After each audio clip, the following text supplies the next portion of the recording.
Guten Abend, good evening, ladies and gentlemen. On behalf of Goethe-Institut Max Müller-Bau in Chennai, a warm welcome to our first live web session on health, lockdown in words and images, a collaborative art and poetry project. Mrinalini and I, Geeta, will be moderating this event, and it is indeed our privilege this evening to introduce the 4 poets and artists behind these magical words and images. Just prior to that, we have Titles Wordplay, a curtain raiser, a wordplay on the totally relatable and brilliant titles which have been used in health. The things we miss. Conversations at the end of the day. In pursuit of. Somewhere, nowhere. Caught in a web. Another numberless week. No lessons learned. A 1,000-piece puzzle. Not his fault. I can't breathe. I humbly receive. When you say my name. Later than night. Naps of ceasefire. Curtain. Suffocation. A treatise on breath. Sharing gelato. Sugar, salt, and touch. In its outline, our days would catch on the cruelest thorns. 11 questions for the lockdown. Trade-off. Match the following. Said the dragonfly during the lockdown. Open-jawed. Just abandoned isle. Lock up. The great tyrant. Unforgiving sun. Dog days. The gleaner. The day's metronome. Sleeplessness. Dreamless sleep. Moons that will now never come to light. Counting full moons. Dying. How the dying breathe. Nowhere to go. Repatriation flights. Isolation in the time of mobile phones. Staying in touch. Locked down sun. It is officially spring. Absences. Contact tracing. Wave after wave. That one swift move. Elephant stories. Path of least resistance. Social distancing. Meeting on Zoom. So as these thought-provoking titles reverberate in our ears, we also hear the faint echoes of words increasing in volume as the days go by. Asymptomatic, modeling pigs, containment zones, thermal screen, work from home, A to Z of PPE. Words which remind us of the new normal. Here, we need to take a step back in time when the first lockdown was announced and also recall our initial reactions during this bewildering months. This moment brings us to the daisies of the lockdown, the 4 poets and artists and their responses to the unimaginable times. Mrinalini will now briefly introduce the daisies of the lockdown. Dankeschön, Geeta.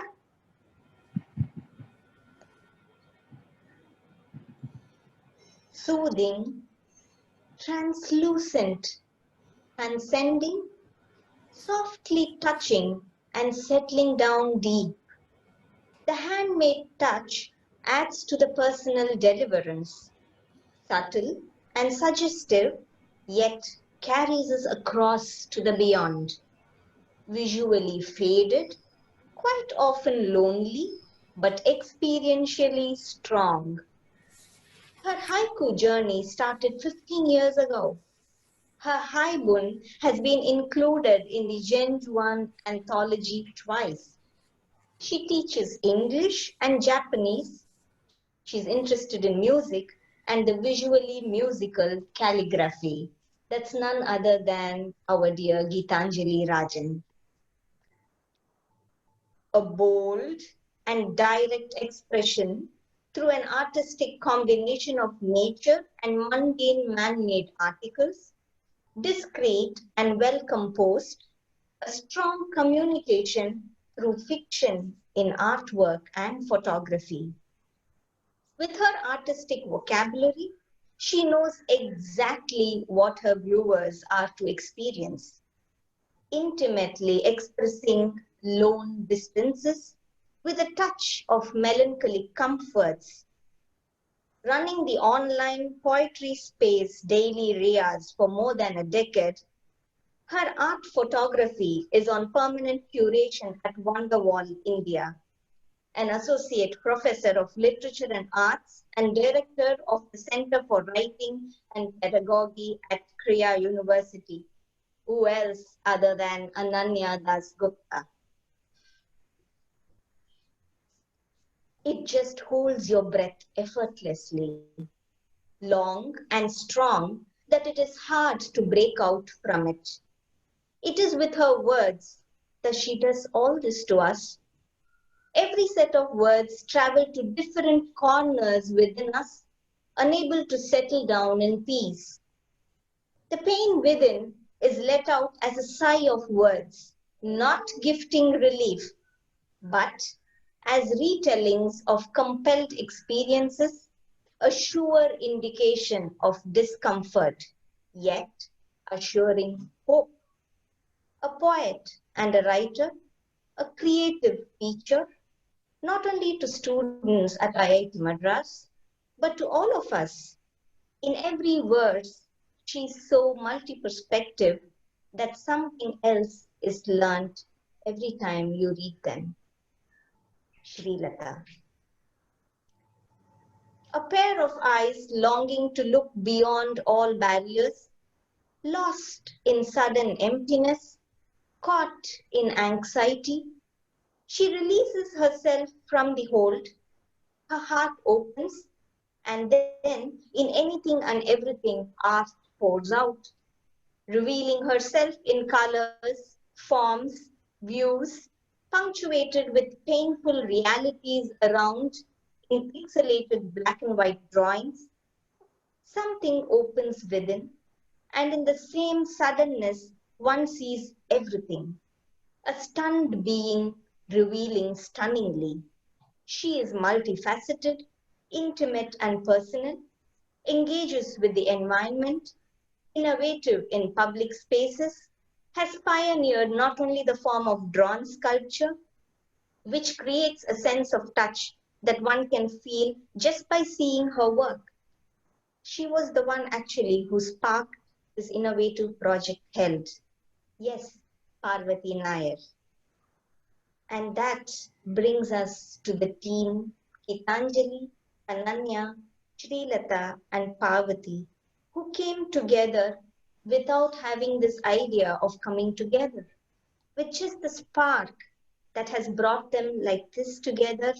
And they started pouring out words and images. And as we are drenched in that experience, we would like to share this wonderful world of experience with all of you. What do you say, Geeta? Absolutely, Manali. Thank you so much for that lovely introduction. So, with that, we move on to the next item on our agenda, where the poets and artists will take us behind the scenes through the steps of their creative process. I would now like to hand over the proceedings to Parvati Nair, who will now present Five Windows. Thank you, Geeta. Thank you, Mrinalini, and lovely to be with all of you this morning. So I will begin with, what I think kick-started, held in a sense, which is the work Five Windows. There are many ways in which we will remember this time, but for me, I will remember the suddenness with which time stopped. One day there we were able to go out and see whomever we wanted to see and go wherever we wanted to go. And then the next day we were locked up in our homes. And how were we to deal with the shock of it, the absoluteness of this? When time restarted, it became a process of trying to establish a new routine, of finding out new ways to make sense of this time. And I found that as I was doing the sort of chores in my home, whether it was cleaning or dusting or laundry or the endless cycles of these, I was taking breaks and hovering near the windows and looking out.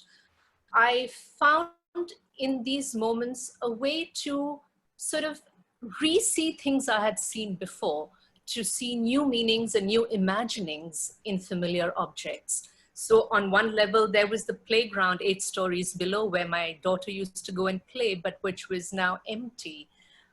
From another window was the sunset, which, was a certainty that you could hang on to every day and know that other people in other countries and places were looking at the same sunset and photographing it. There was a huge sense of interconnectedness.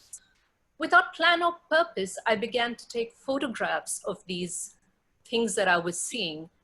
And slowly it sort of seemed to me that, the seesaws and the jungle gym, they were like sundials. I was marking their moving shadow and marking the passage of time. I was marking time with these photographs. Slowly sort of words built themselves around these photographs. And I was beginning to play with the form of photo poetry, where photographs and poetry sort of without hierarchy exist together.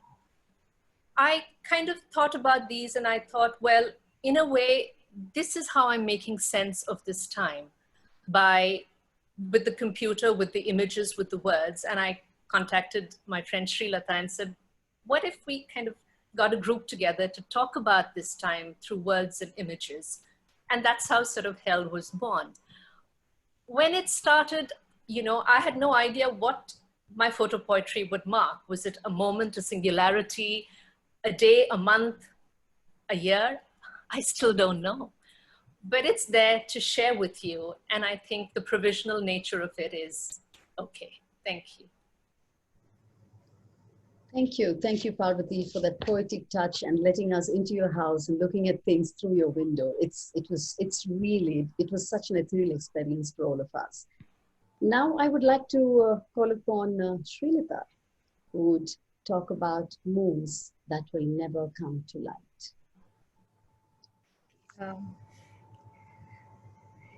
So good evening, everyone, and thank you, Geeta, thank you, Mrinalini, and thank you all for joining us today. I have always thought of myself as someone, given to collaborative work. I've done quite a bit of collaborative work in terms of poetry, translation, and other projects. And I think if you're lucky and your stars are aligned right, something really meaningful can emerge from different people, different minds coming together and thinking about ideas. So I think it was in that spirit that when Parvati actually called me and said, let's try and do something together, let's bring others on board and do something together, I agreed very, very happily. And I think it's abundantly clear from all our work that, it's been on the whole a very good thing. But along the way, I think I also learned that I didn't know enough about the collaborative process, about what it really meant. And the fact that it meant leaving a door completely open for others to walk in and come into your room and do stuff with you. So I think this was, in that sense, for me, a bit of a learning curve, right? So, for instance, I think as someone used to thinking primarily in words as a poet, right? My focus tends to be on the spare word on the page, not dressed up with by images and any of it. So I was also really not used to, for instance, writing to an image or anything like that. So for me, this was very new. The idea that my poems could travel, become an image, be shaped by other sorts of meanings and other kinds of perspectives.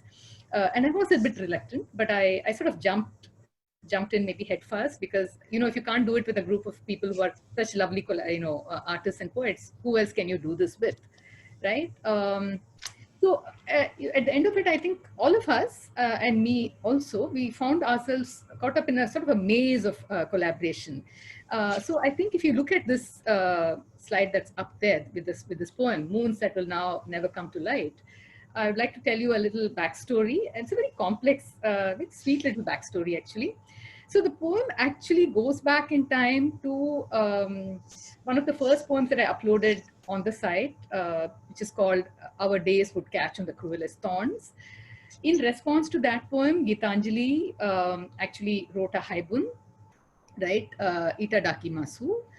And both Ananya and I, in our own different ways, we sort of chose to respond to that work. And I did it through this poem, Moons That Will Now Never Come to Light. And Ananya had her own lovely photo collage of hands and the moon and so on, which she sort of worked on. And then all of this kind of came together. And at some point, Ananya said, look, I'll be happy to set this to image, and which is the result that you see out there.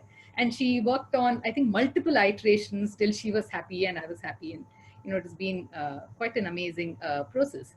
And the interesting thing is that the poem itself, as you will see, is about, I think for me personally, the biggest loss that I experienced due to the pandemic, which is the sense that, which is a sense of the worlds that my children had lost, right? And I'm not just talking about the loss of time, loss of academic years, that's there, but just the loss in different ways of being young people, so this whole idea that I had, that they were sort of somehow preserved in formalin, right? And so that's the poem. But so what came out of Gitanjali's work and Ananya's poemaging is something completely different, and it just become a very different text. Yeah. So thank you all for the opportunity. Yeah. Thank you, Srilata, for taking us inside into this collaborative effort of all of you, and how these beautiful poems and images came into being, particularly this one, because I've heard about reaching for the stars, but here you're literally reaching for the moon in those images which are there. And this is where I would like to bring in Ananya Dasgupta, who's going to speak about her photo art and her photo images, which play such a crucial role in most of the poems in Held.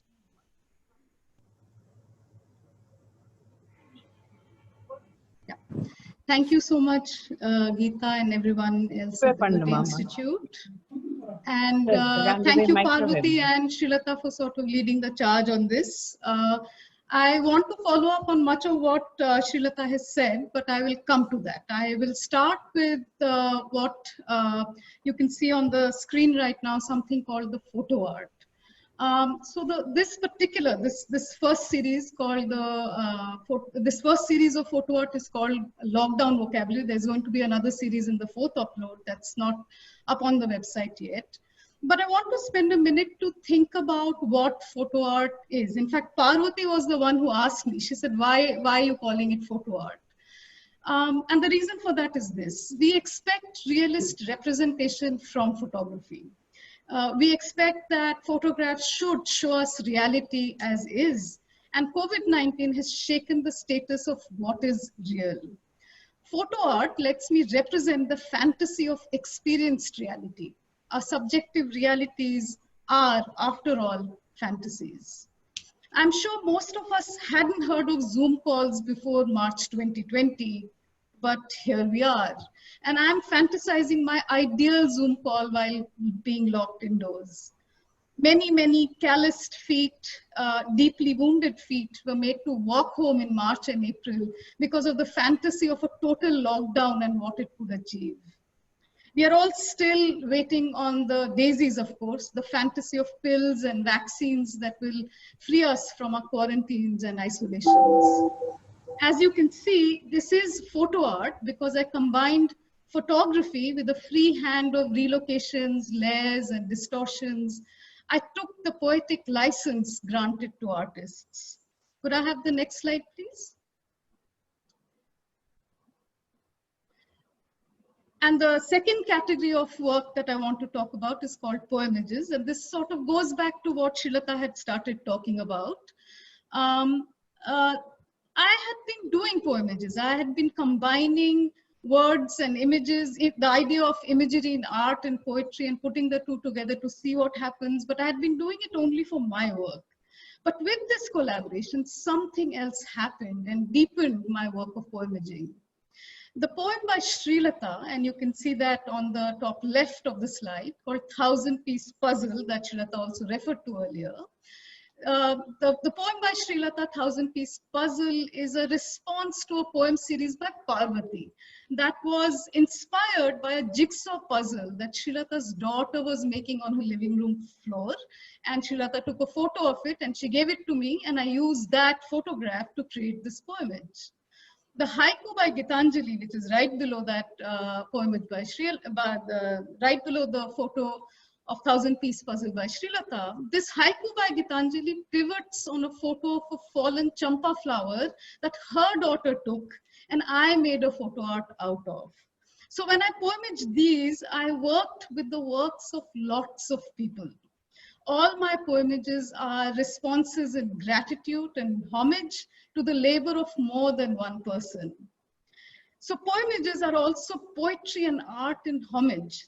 And that made it delightfully difficult to credit one or another person for the poem or the image or for both.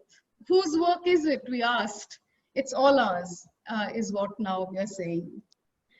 Gitanjali's poetry series, Picking Up the Brass Bowl, made me go back to my paints and brushes to come up with a response adequate to her words. And under Gitanjali's tutelage, and this is the fun part of a collaboration, under Gitanjali's tutelage, I'm learning to write haibun and haiku. And since Shrilata said that I must absolutely read a poem, I'm going to read one. And it goes out to my namesake, the one with one less N, single N of the, this goes out to single N of the jigsaw puzzle. This is a haibun from my series, 6 Haibun on Touch. It's called When You Say My Name.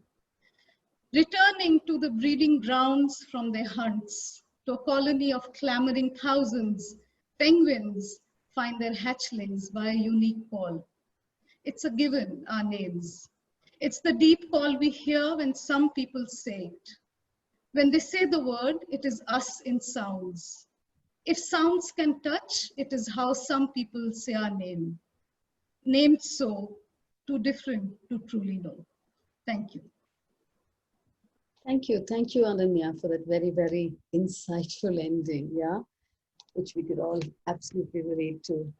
Now, this brings me to the haibun and the haiku expert, Gitanjali Rajan, and she is going to present Journey Home and Trade-Off. Thank you, Geeta. Thank you so much. Good evening, everyone, and thank you for this opportunity. I'd like to talk about Journey Home first. So what really happened around the time we locked down is that I would wander about my old garden, taking little photos of what was going on. And around the time Shrilata called me, there was this photo that I'd taken of a dry leaf, which is also, that was probably the first poem in this project.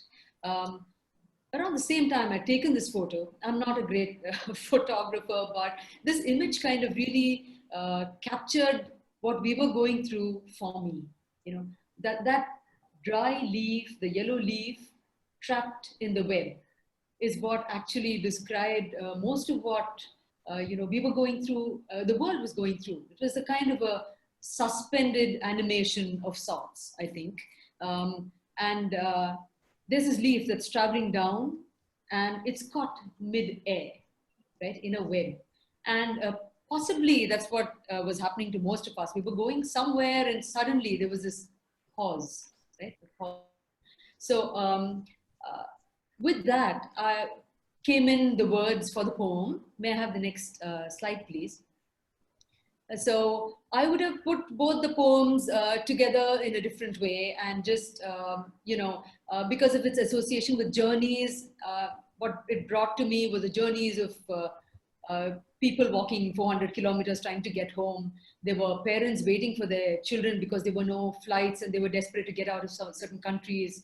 And there were ill parents and children trying to reach them. So there was this, everyone was kind of going somewhere but going nowhere, and that was what was there in this particular poem. But when I took this poem, the words, I would have just made it a little, put both together, but I sent it on to Ananya. Here was held, and Parvati and Srilata had got in touch with me, and I presented these words and the images onto our folder where we worked together, and Ananya kind of poemaged it and made it something totally different. Now here you see that it's also her interpretation of the work, right? It's not just the web, it's not just the words, it's also how Ananya saw this entire situation, right? So I think most of our poems here have kind of become another work of art in the hands of a third person or a fourth person. So like Srilata said, we have a response to a particular image. There's a response to a particular poem. And from there, we create something that's a third. And then the fourth person has kind of put it all together. So, it's really a shared collaboration here is what I would say. A lot of my images come from the everyday, everyday experiences, what the people we deal with, or the moments that, one just observes. Not too much of my poetry is cerebral. It's just, I just try to find poetry in the moments that I have every day. Yeah, I'd like to share a little poem. May I have next image, please? Trade off. So, yeah, so this is something I'd like to read, and here's also a little, story behind it, but I'd like to read it first. It's a haibun. Trade off. In more normal times, there would have been the hum of traffic, the chatter of school children, or even the laughter spilling over from a group of regular morning walkers. It's 8 in the morning, but the streets are desolate and hushed. Suddenly, a series of shouts announce her arrival. The vegetable vendor. The neighbors come one by one and pick out their lunch. Everything's fresh from the vegetable market, she says. Choosing tomatoes without touching them. The gourmet chef. Taking the cash with gloved hands. Is she smiling? So this is an interaction that I've come to really find very precious, because we weren't interacting with anyone. And then we were also having this huge problem with finding grocery and vegetables in those days. And yeah, this lady was kind of a sunray. She'd put her own safety behind, but though she was masked and gloved, she would bring it. And then suddenly all interactions have changed. All interactions have become more precious. And though there's that distance, we kind of still look for that touch, look for that, those little moments that we can share. And that's what this collaboration also has brought to me. Though we are in our own separate worlds, I think through, I know everything's online, but we've been able to kind of build those bridges between those moments as well as between the people. So thank you, Geeta. I hand this back to you. Thank you, Geetanjali, for that. The look into the crisscross nature of your collaborations as well as the perceptive last trade-off. With this, I would like to come next again to Parvati Nair with her redrawn lines.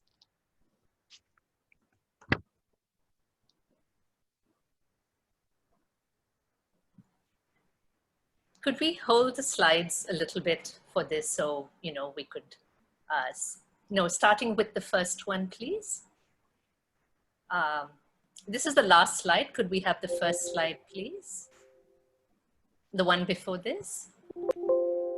So anyway, this is a set of 7 poems called Redrawn Lines. And I think one of the aspects of the lockdown, which I think all of you will share with, is the way we negotiate the news. You know, whether it is as the news binge and being anxious and reading sort of every word that's printed and looking at every image that comes out, or as the news avoid and saying, I really am, you know, I'm going to stop papers and I really don't want to deal with the news, or sort of something in between. And I've always wanted to work with news imagery, and this particular moment of time in the lockdown seemed like a good time to engage with it. You know, what are these images? What do they mean? Can we just hold the slide so I could talk just a little bit about it? So it started with actually an image from the previous slide, which was about, you know, the COVID affecting the Coimbatore market and the market shutting down. And I read this article and saw this image of this emptiness in a market which is called Unforgiving Sun, in a market that is full of people normally. And I was compelled to draw that image. And then again, you know, as with 5 windows, the words sort of organically came around the work. And, you know, people have asked me, what is photo poetry? And it is this sort of intermingling of words and image. So the originary image here is the photograph, is the news photograph. And then it sort of is redefined and reinterpreted and translated through what I draw and what I say about it. And then, of course, I became really curious to know, what does everybody else think of the news? What are the images that are holding them? What, you know, why does an image go viral? You know, what is it about the news that attracts different people? And so I sort of asked the larger family of Held and my family to supply me with what was an image that was important to them. And, you know, if you look at this, for example, the image of the boy in the suitcase, which went viral, was something suggested by my niece, Naintara. The train was suggested by my mother. The elephant stories by Geeta Lakshman. Could we have the next slide, please? Well, there are images suggested by Mrinalini, sharing gelato, by my sister-in-law Renu, which is No Lessons Learned, which was Kasimedu Fishing Harbor, and the lovely story of the postman, shared by Geeta Vedaraman. So, teaser trailer, if you go to the website, you'll read all the poems and sort of see how the images and the words sort of come together in a way, not just to talk of the news item, but what about it is personal, what relates to me and what is universal. Because that's what sort of poetry and photographs share. They're both about images. They're both different kinds of imagery. And I believe that when they come together, in this case with my hand-drawn images and with the news, they become something else. They go into a different space. And that's what photo poetry means. And that's what's exciting about photo poetry. So with your leave, I will read out one of these poems, which is Sharing Gelato, which was suggested by Minnie. And again, I think it's something we all relate to, you know, the conviviality, the friendship of meeting and sharing and talking. I think that this would have been an event in the Goethe-Institut with all of us occupying a stage, which it isn't now. It's something else, just like photo poetry. So anyway, the poem goes like this. When we meet in an after time, after this time is done, whenever it is done, sometimes though, do you wonder, just for a moment, do you think, does that unbearable thought pass through your mind that it may never really ever be done? Do you worry? Do you wonder? What if I have forgotten? When we meet, what if I have forgotten how to hug, how to sit close at unsafe distances side by side, how to share under jaunty umbrellas our favorite flavor of gelato topped with rainbow sprinkles, without wanting to push apart the street furniture and be comfortable only in empty streets. I hope we haven't forgotten, and I hope all of us meet for that gelato sometime. Thank you for your patience. Thank you, Parvati, for ending it on that beautiful and hopeful note. Thank you so much. Now, I would like to bring finally Srilata with Goethe. Yeah, thank you, Geeta. If you can have the slide. So this poem that you see up there, which I will read to you with your permission shortly, is actually part of a series of poems titled Breath, right? And I think over the last 2 or 3 months, I've been really thinking about breath in many, many ways. But this poem in particular was sparked off by a conversation on the phone that I had with my mother-in-law, who used the Hindi word "ghutan" to describe her experience of the lockdown and how she felt suffocated, trapped, imprisoned at home because she couldn't step out because of the pandemic, right? And that word is something that I had pushed into the recesses of my mind, even though Hindi was my second language for a number of years and so on. But there are words that go into disuse, which is not actively part of your vocabulary. And so this word kind of emerged all over again for me. It came alive, and it seemed to me like the best word that the word that was best suited to describe this experience of suffocation, of being robbed of breath that all of us were experiencing during the pandemic for one reason or the other. And of course, I mean, there are many other things around, many other stories around breath also came to mind. And thousands of miles away in America, for instance, there's a black man who, as you all know, his last words was actually, "I can't breathe," right? So there's a poem about that as well in homage to George Floyd in the series. I also thought about the way in which we were also worried about elderly people. We're rushing out to buy oximeters, checking oxygen levels, being really suffocated by masks.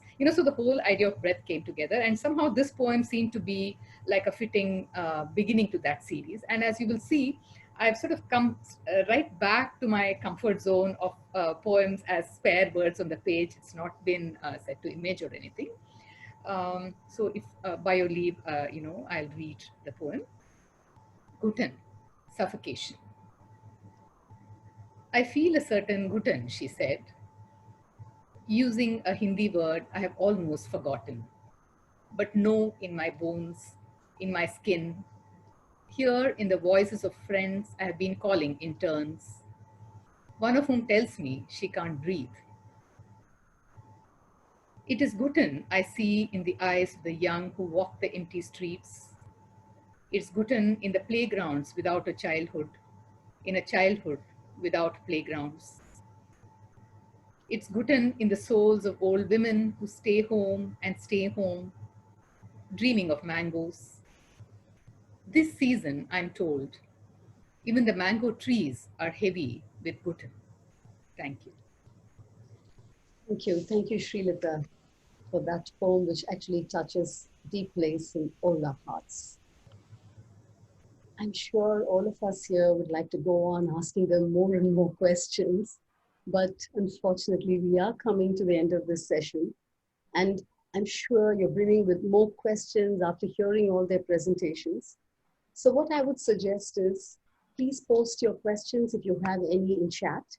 We can ask them for you during the audience interaction session, as most participants have been muted, so we could avoid disturbances. Meanwhile, we have a few questions for the artists as well. And I would like to begin with a question. We would like to get an answer from the perspective of a visual artist as well as a poet. So my question would be to Parvati Nair and Geetanjali Raju. Art is a shared experience, but creating art is more often than not a solitary practice. Post your experience with Held, would you agree or would you differ? I completely agree with it that art is a solitary process and that sharing art is a shared experience, with the proviso that collaborative work is also a deep part of it. You know, there is always that originary moment where, you know, the terrifying and exhilarating moment where you're looking at the blank canvas or the blank computer screen or the blank paper, where you get that idea where, you know, where something takes birth. And if you look at it too closely, I always feel it will go away. But then sometimes the next process is a very collaborative one. You know, even with, for example, the trash column that I did for Goethe-Institut, I see so many people present who, from different parts of India, even sent trash for the trash column to be made. So, you know, that work came about because of collaboration, and in a way that is true of Held as well. There are which is done in isolation, and I think it's important. I think, you know, even if the artist in the ivory tower is not an image we see anymore or has relevance, but still the solitude of the artist, I think, is very important. But there have been so many wonderful collaborations, not just redrawn lines, but, you know, collaborations that will come up in the fourth upload. With in the third upload, there are, you know, poems written to my paintings, which was incredibly special. And also unseen collaborations of collaborating with my wonderful fellow poets about structure and form and syntax, with the lovely people at Goethe in terms of presentation. So art is no longer a thing done in isolation.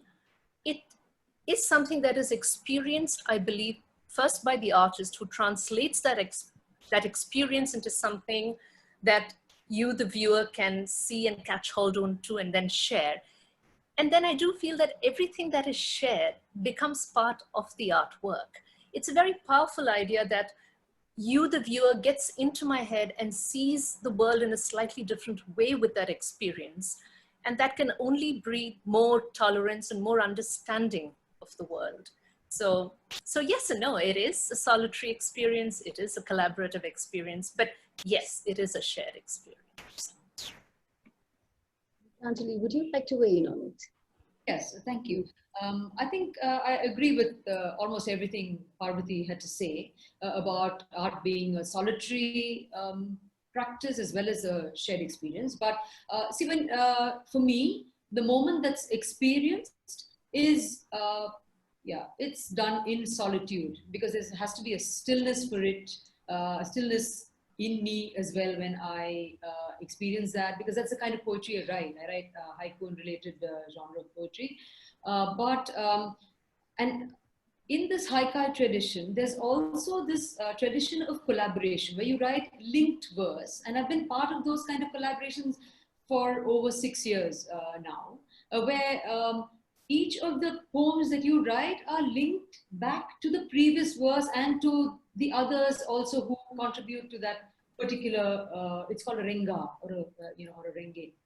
So I've been part of those kind of collaborations, but how Held has been so different is that here the collaboration is much more than just an ordinary collaboration where I write and then someone else writes, and there's a value to that as well. But here the lines are very blurred, right? Because there's visual art, there are words, there are mixtures of both. So here you have a poem by Parvati to which I have responded, and then Srilata responds perhaps to my poem, and then Ananya ends up poemaging it so beautifully with her own interpretation of it. So it really is, and the final product, whose is it, right? You can't say it's this one's or that one's. It's a shared collaboration. So that really has its value for me. So like Parvati said, there were collaborations on various levels. One was this kind of response and interpretation. And the other, of course, is exchange of ideas and exchange of also in the process. I write something and perhaps Srilata would say, do you think you want to look at those lines again? Or I would say to Ananya, hey, this word, is this what you want to say? And then that kind of makes us think again and get back with something. And so it really was on various levels. And of course, with your team of Goethe-Institut, because everything is presented and with, Muhammad, it's been really a true shared experience is what I would say, right? Thank you for that. Geeta? Thank you, Geetanjali. Maybe Minnie, would you have any questions? Yes, Geeta, I have been holding on my breath for quite some time now. I'm really desperate to ask. And I will like to first shoot my question to Ananya. Could you share the experience of trust and thrill being held in isolation?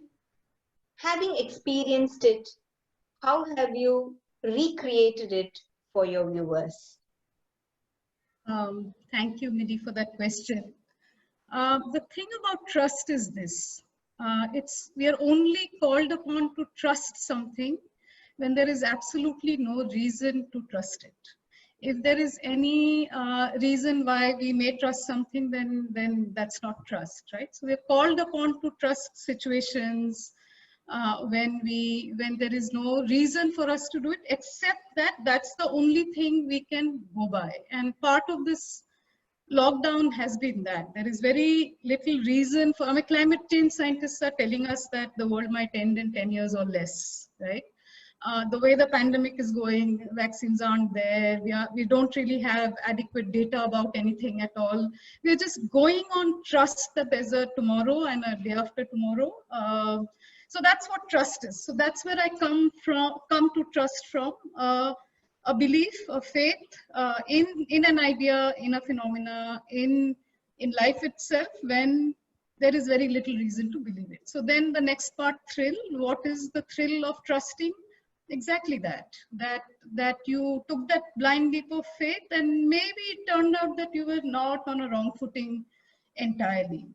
Now, in the isolation that all of us are facing, I think the trust was partly in the connection that one could have with other people, even though we were isolated and quarantined and whatever else, right? So the way in which we kept up those connections, and everybody who's spoken before me has spoken about that, the importance of the collaboration, the importance of small connections. Gitanjali also talked about it, the preciousness of those small connections, and trusting that those can be had even though there's no reason to believe that you can have it, right? So the thrill comes from that. So then the last part of your question is, how do I recreate that for my readers and audiences, people who look at my images, people who read my poetry? Is that, again, it's the thrill of that, the juxtaposition of two things that looks like it can't really work together. Putting that together in poetry, in images, is, I think, what I've tried to do. And if readers and viewers are seeing that, I think that's what I'm hoping that they'll get out of it. Does that answer your question, Vinny? Of course, Ananya, and more in our experience, as you said, the trust of having completed your communication, not just amongst the four of you, but having taken across to so many of them who have viewed it through your artwork. I think that itself promises that we can move on with just the trust. Thank you so much. And I would like to ask Srilata a question.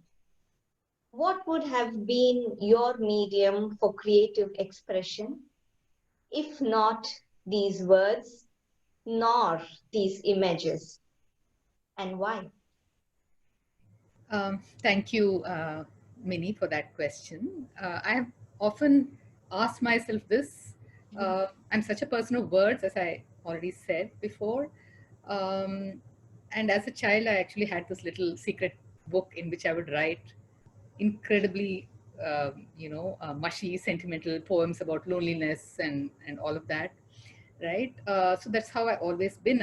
There was, of course, that art lesson, those music lessons, which, like every good girl of that generation, I went off to and did some of that. But it's always been with me about words. And sometimes, I think especially of late, I have felt that perhaps these words are, in some ways, it's like a bit of a prison, right? Because you don't step out of it. You stay in there, and that's how you think about the world. That's your lens through which you view the world. And sometimes I've actually felt like wandering around, from that room, and I wanted to wander into other rooms, right? So yeah, so I think if I were to do that, if I let myself, that is, I think I would like to try my hand at something totally different. Maybe something like pottery, that's like tactile, where I use my hands. Um, Maybe the more doable thing though is for me to actually try and learn some photography. I've been trying to do some of that because that's also another way of seeing things. Thank you for that question. So I think sooner or later we are going to experience you in a new, different avatar. I think so. And we look forward to that also. Geeta, can I continue with another question? I have so many of them.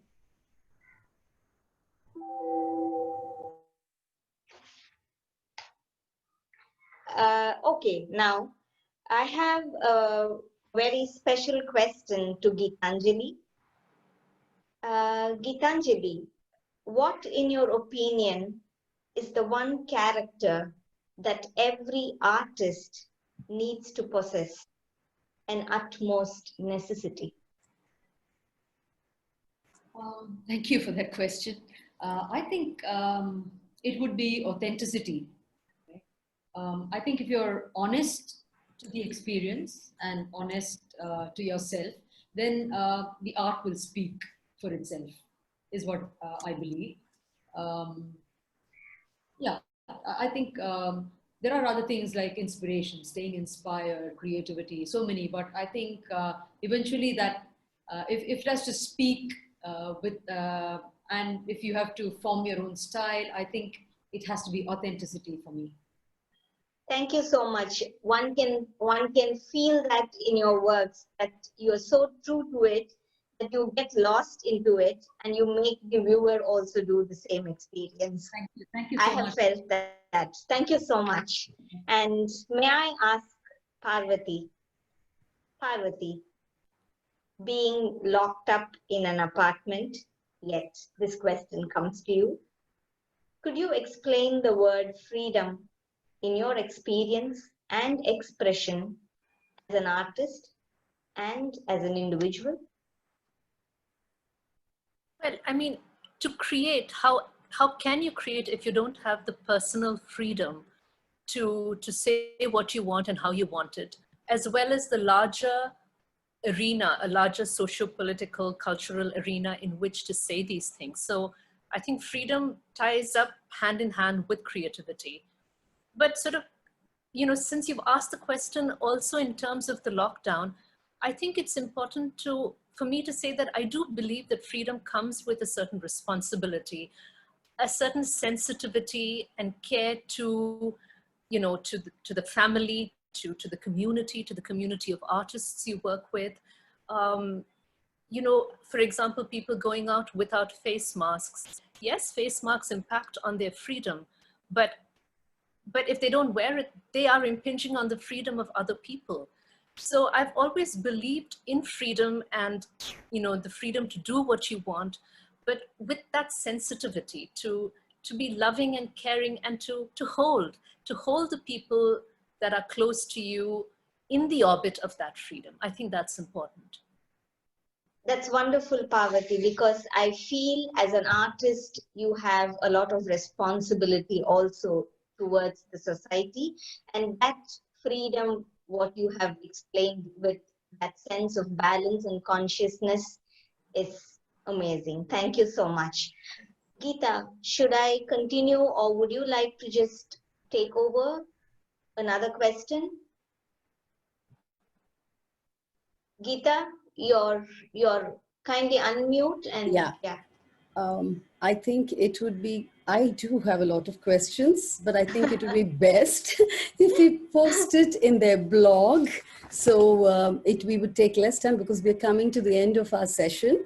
But I will take two questions from the audience here, which is in the chat, and read it out. It says it's to all. But maybe one of you would like to take it. There are two questions, so maybe two per question, yeah?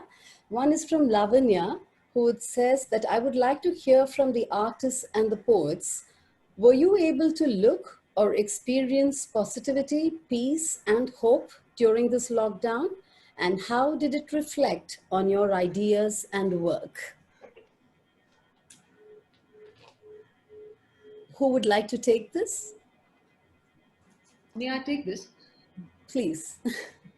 Thank you. Yes, Lavanya, thank you for that. I think I did manage to find a lot of pockets of peace, a lot of moments of stillness, and it's only from that a lot of the poetry has come, right? So if you look at the progression of the work on the website, we've had three different sets of poems that have come up, and I think the most recent ones are reflective of that piece. You know? So even if you lose something, I think there is a certain sense of peace that you have. Perhaps you lost that uh, busyness, but you've gained some, peace at home in your own environment. Even though, I mean, like the word held to me, it's not just, it need not mean you're just held, in a negative way. It can be that you're being held, very gently. So I think, yes, short answer is that, yeah, there is a lot of peace as well to be found if you look for it. Thank you so much. Yeah, I hope that answers Lavanya's question. And next we are going to come to Stefan Matthew, who has asked whether can you mention some of the poets from history that have influenced your work? Maybe we can all sort of mention a few names. I would say Emily Dickinson, Virginia Woolf, Vikram Seth, who else? T.S. Eliot, endless names. But yeah, maybe we could all just pull out a few names out of the hat. Yeah, I think my influences have been Ramanujan, E.K. Ramanujan, Wisława Szymborska, definitely, and a multitude of others. Yes, Emily Dickinson as well, Ted Hughes, many, many poets. So if you ask me, I think it would be, since it's haiku, I think there's Kobayashi's, there's Basho, and yes, of course, I think Emily Dickinson is a favorite, so yeah. Favorite among all, yeah. Ananya, would you like to weigh in there? Yeah, so lots of poets from history, but I think we don't give enough credit to people, contemporary poets who are writing along with us that we read. And I have to say, both Srilata and Gitanjali fall in that category. Absolutely. I've been reading their work actually before I even met them. And yeah, I mean, all the poets that they named and others, there are lots of them that influence it. But I think it makes sense to also give credit to contemporary poets, partly because reading with Gitanjali, reading Gitanjali, working with her, I've now gone back to reading all classical as well as haiku writers in English that I'd never met before, right? Similarly, working with Srilata, I've been reading poets that she's read and who she's been influenced by, not just her poetry, but her other work as well. So I think that's one way to think about poets in history and how we read them, quite often through contemporary poets also. Thank you for that insightful answer. Sorry. So I have to not ask the other questions. I see one more there, but may I request you to put it on the blog, because we would like to end our session with a rapid fire round of questions, which is going to take a bit of time.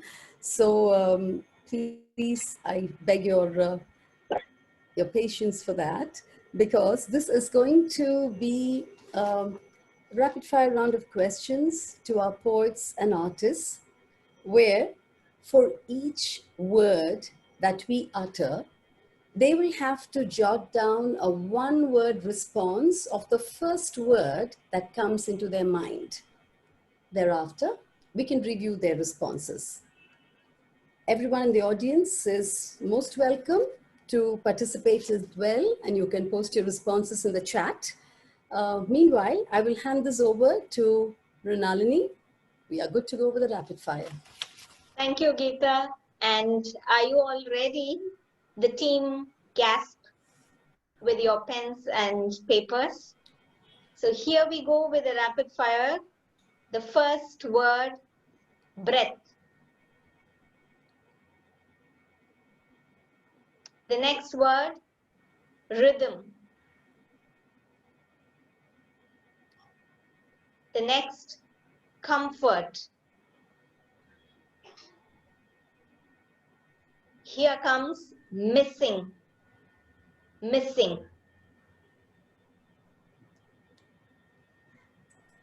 Fresh,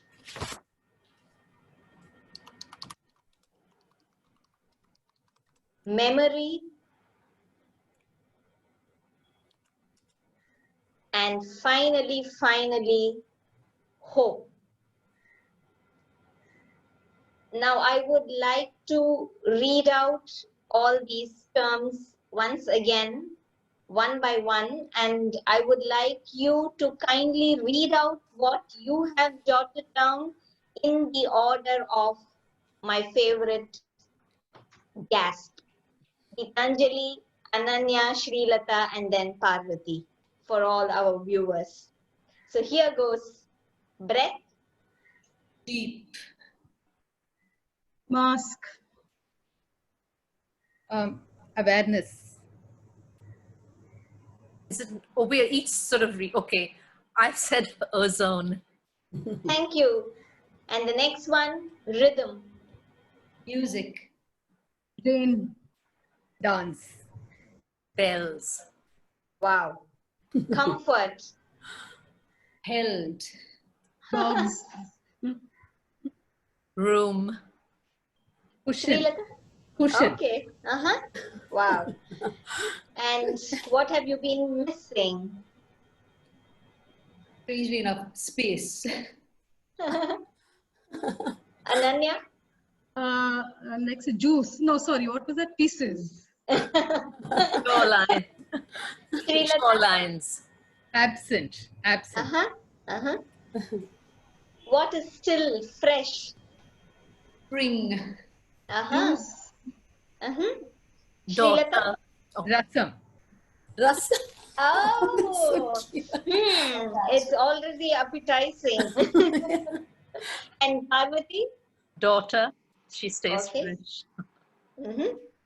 And then, what is there in your memory? Crevices. Ananya? Snapshot. How strange. I've written fissures. Wow. Loss. Okay. And the final strength word, hope. Meditative. Seashell. Wings.